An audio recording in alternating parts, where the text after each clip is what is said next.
Assalamualaikum warahmatullahi wabarakatuh. Hai guys, kenalin aku Firma Fitriani dari Fakultas Keguruan dan Ilmu Pendidikan, Program Studi Pendidikan Bahasa dan Sastra Indonesia dari Rambel A dengan NPM 2210301038. Di sini saya akan menjelaskan sedikit pengetahuan saya tentang pembicara yang baik dan ideal, jenis berbicara dan ciri-ciri dari pembicara ideal.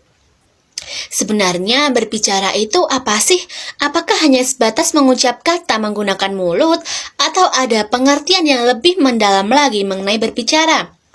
Jadi, berbicara adalah salah satu kemampuan berkomunikasi dengan orang lain melalui media bahasa.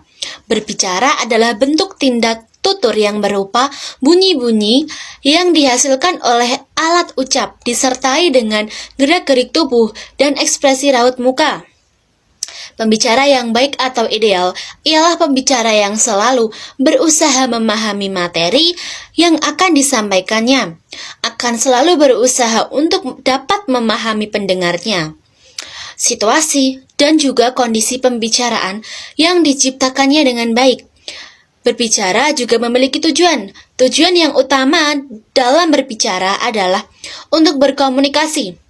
Dalam berkomunikasi agar efektif, pembicara haruslah memahami makna dari segala sesuatu yang akan dikomunikasikannya, sehingga komunikasi terjalin dengan baik tanpa ada salah paham antara pembicara dan pendengar. Sejalan dengan tujuan pembicara tersebut dapat pula kita klasifikasikan berbicara menjadi 5 jenis, yakni yang pertama, berbicara menghibur. 2. Berbicara menginformasikan. 3. Berbicara menstimulasi. 4. Berbicara meyakinkan. Dan 5. Berbicara menggerakkan. Berbicara ideal juga memiliki beberapa ciri-ciri yang antara lain adalah 1. Dapat memilih topik.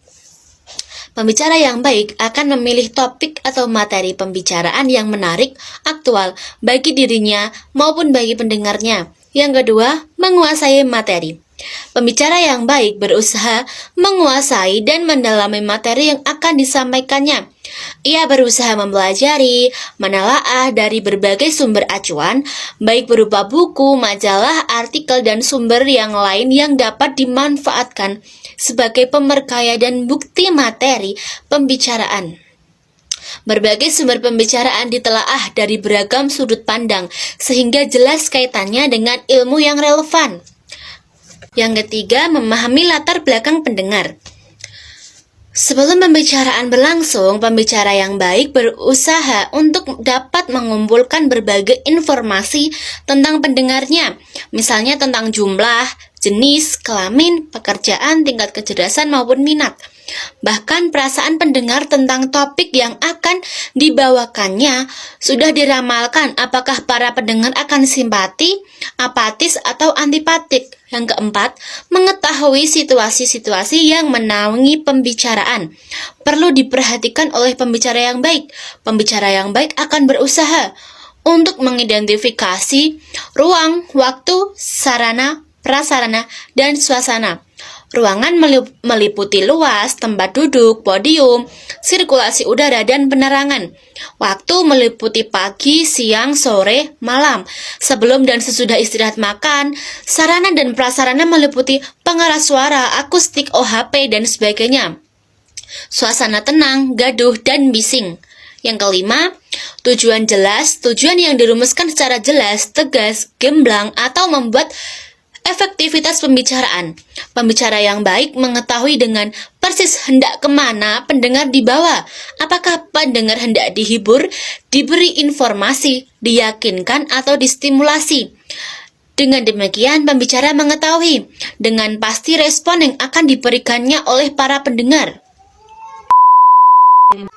Yang keenam, kontak dengan pendengar. Pembicara yang baik akan selalu mempertahankan pendengarnya.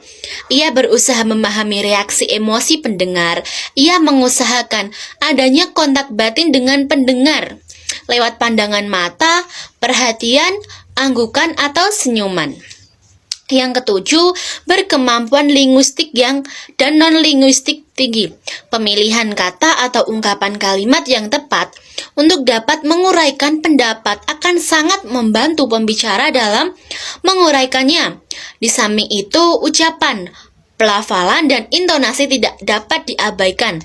Pembicara perlu pula memanfaatkan kemampuan dan keterampilan non-linguistik untuk mengaktifkan pembicaraan, misalnya gerak-gerik, mimik, pantomimik.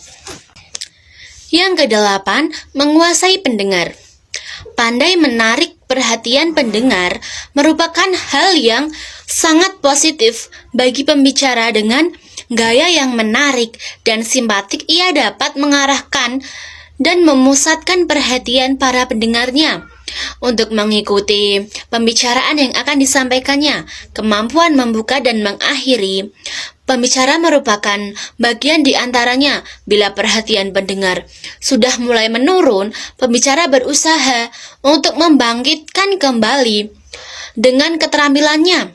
Bila perhatian pendengar sudah tertarik kepada pembicaraan, berarti pembicara dapat menguasai, mengontrol, dan memengaruhi pendengar.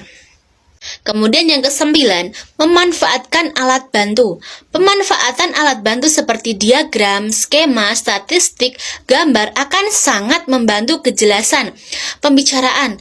Akan lebih mengefektifkan pembicaraan bila pembicara pandai memberikan ilustrasi yang mengenai suasana dengan lingkungan pendengarnya.